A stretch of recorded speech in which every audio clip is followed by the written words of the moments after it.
तो hi guys, आज हम जुजुत्सु काइसन के एपिसोड 1 से लेकर एपिसोड 3 तक सारे एपिसोड्स को कवर करने वाले हैं। तो ये वीडियो पूरी देखना।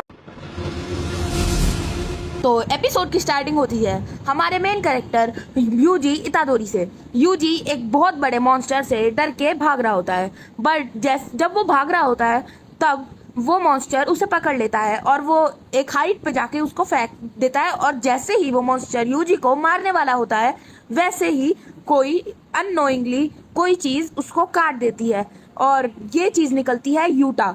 यूटा यूजी के मुंह पर अपना वेपन पॉइंट कर देता है। इस सीन में यूटा बहुत ही ज्यादा बैड एक्ट लग रहा होता है। फिर सीन शिफ्ट होता है और हमें नाओया जेनिन दिखाया जाता है जो अपनी असिस्टेंट से बात कर रहा होता है कि वो ही next head of the Zenin clan बनेगा, क्योंकि माकी जेनिन और माई जेनिन और सारे अच्छे अच्छे जेनिन मर चुके हैं और उसके सारे ब्रदर्स यूजलेस है। फिर जैसे ही वो एक रूम के अंदर एंटर करता है वैसे ही वो और उसके ब्रदर्स एक दूसरे के साथ लड़ने लग जाते हैं।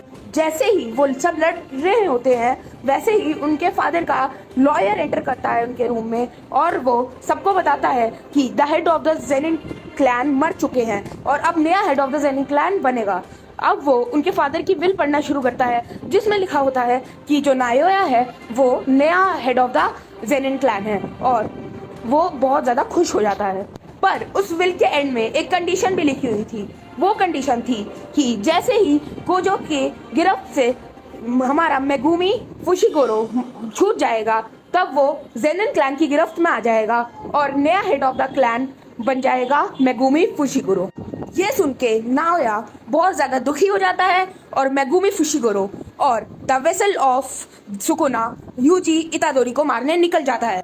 फिर हमें यूजी इतादोरी दिखाया जाता है।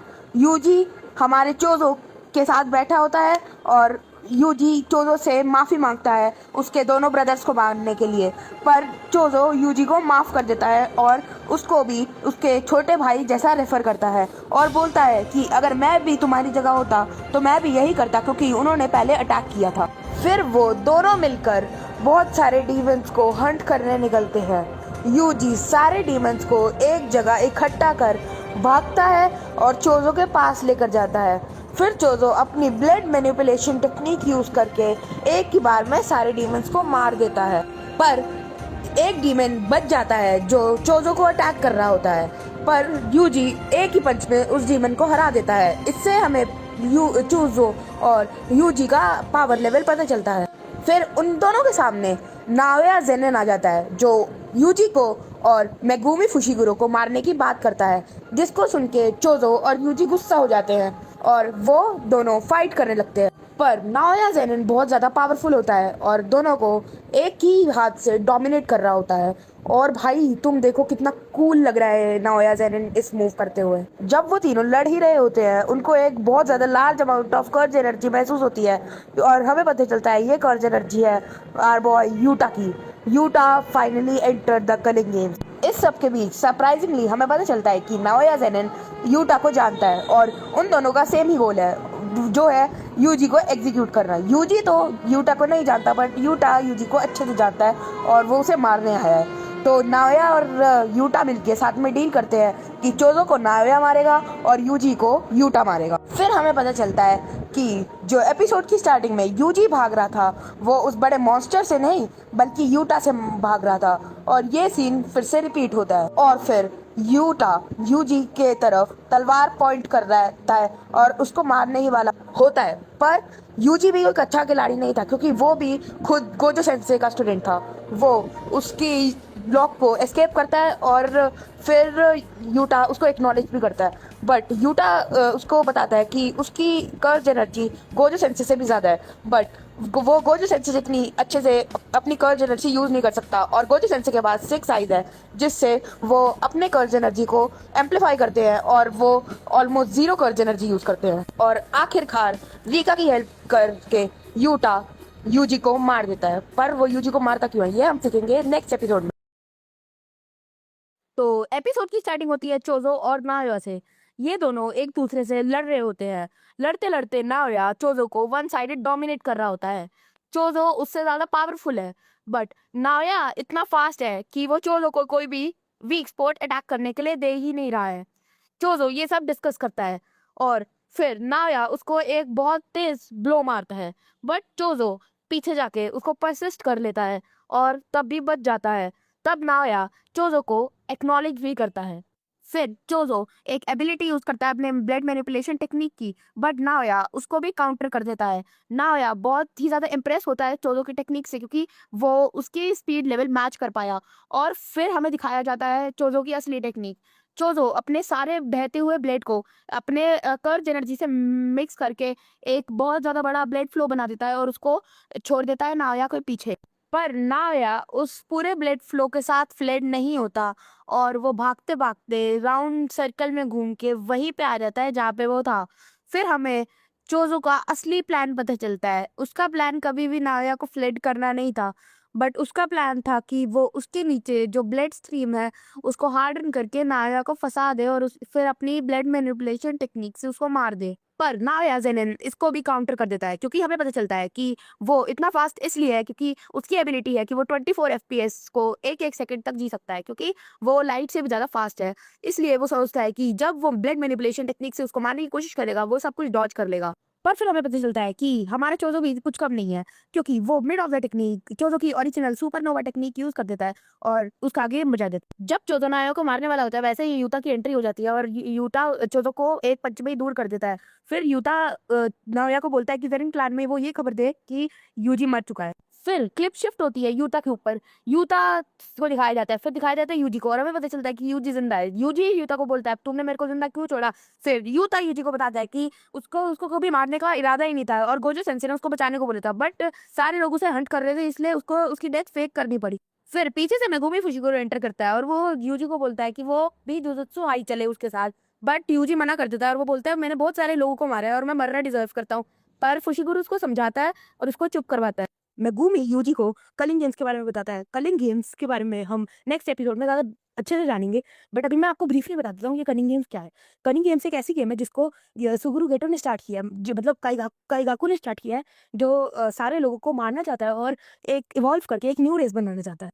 फिर मेगुमी यूजी से बोलता है कि हमें इस गेम को रोकने के लिए सबसे पहले स्टेप करना पड़ेगा कि हमें गोजो सातोरू को उस क्यूब से बाहर निकालना पड़ेगा, क्योंकि प्रिज्म जेल में फंसे हुए वो कुछ भी बाहर की चीज़ें नहीं कर सकता और Gojo Satoru is the strongest, so वही अकेला है जो इस कलिंग गेम्स को रोक सकता है। गोजो सातोरू को बाहर निकालने का बस एक ही चारा है, जो है हमारा टेंगन। टेंगन से हमें वो क्यूब की बैक साइड लेनी पड़ेगी, जिससे हम वहां से हम गोजो सातोरू को बाहर निकाल सकते हैं। पर इतना तो यूजी पूछता है कि वो पता कैसे लगाएंगे कि जो हमारा टेंगन है वो कौन से डोर में है, क्योंकि वहां पे तो मल्टीपल डोर्स हैं। पर हमारा चोजो निकलता है और वो बोलता है कि जहाँ पे टेंगन रहता है वहां पे उनके ब्रदर्स भी रखे हुए हैं और वो अपने ब्रदर्स को डिटेक्ट कर सकता है। तो डिटेक्ट करके वो सीधा टेंगन की लोकेशन को पता लगा सकता है और टेंगन के पास पहुंचा सकता है। फिर अगले दिन वो माकी और यूकी से मिलने जाते हैं और माकी और यूकी के साथ टेंगन सामा के पास उनसे वो क्यूब मांगने चल पड़ते हैं। जब वो चोजो के साथ वो क्यूब लेने चलते हैं तो चोजो वहां पे लेकर जाता है उनको जहाँ पे उसके ब्रदर्स रखे होते हैं। वो अपने ब्रदर्स को बोलता है कि मैं जब अगली बार आऊंगा तुम सबको साथ लेकर जाऊंगा, और उसके बाद वो टेंगन सामा के पास चल पड़ते हैं। जब वो सब टेंगन सामा से उनके रूम में मिलने चलते हैं तब टेंगन सामा उनको मिलते ही नहीं और फिर उन सबको लगता है कि वो सब रिजेक्ट हो गए हैं और यूकी को भी यही लगता है, इसलिए वो सब साथ में बाहर जाने लगते हैं। वैसे ही टेंगन सामा आते हैं और उनको पीछे से रोक देते। टेंगन सामा सबसे पूछते हैं कि तुम जा क्यों रहे थे। यूकी बताती है कि हमें लगा कि आपने tomb of the star code क्यों बंद कर रखा है।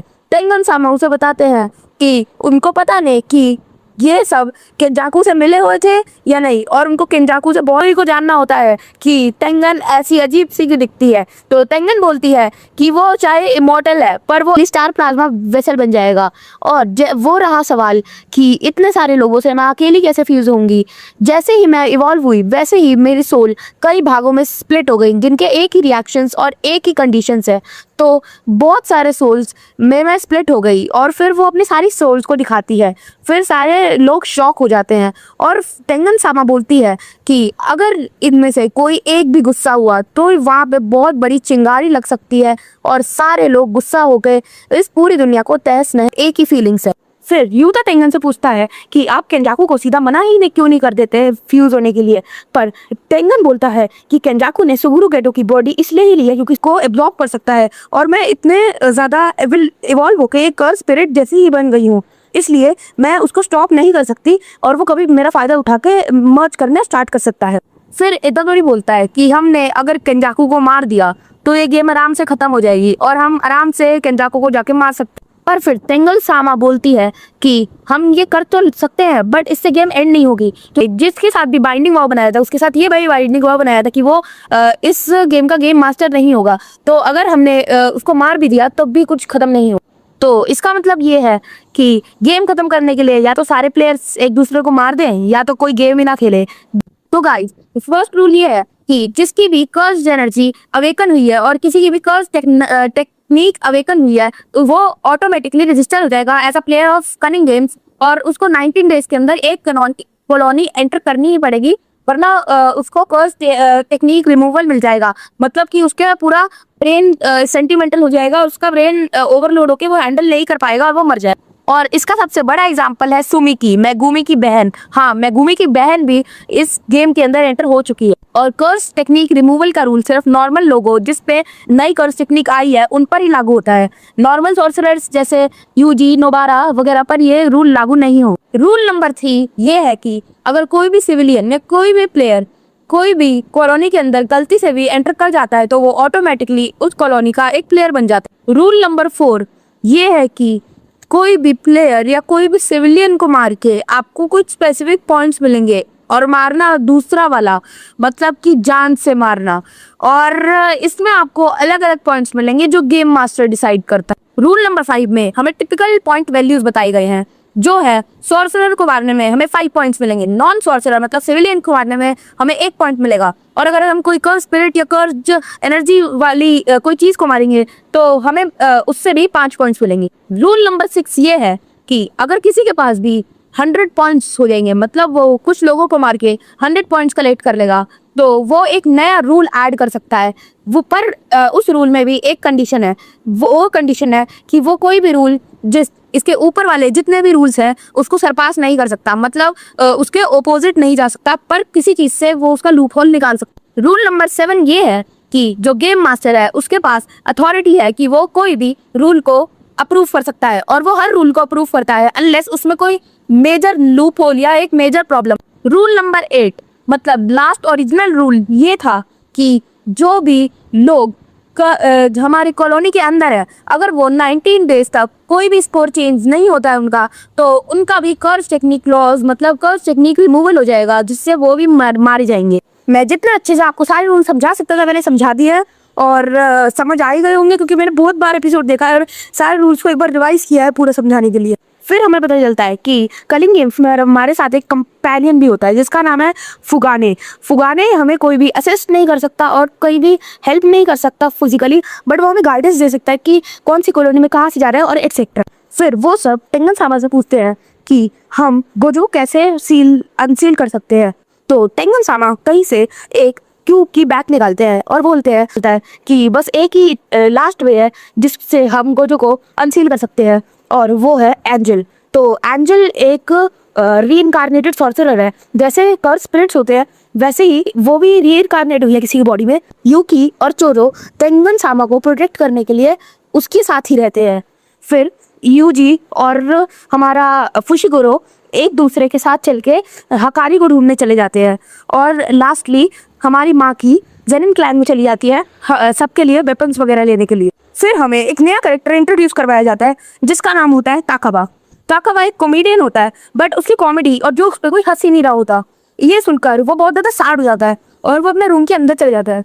फिर उसके बॉस भी आ जाते हैं और उसको डांटने लगते हैं, पर वहीं से एक आदमी निकल के आता है जो बोलता है कि तुम्हारी कॉमेडी अच्छी है, बस तुमको थोड़ा सा सुधार करना पड़ेगा। ये सुन के वो ताकाबा बहुत ज़्यादा खुश हो जाता है।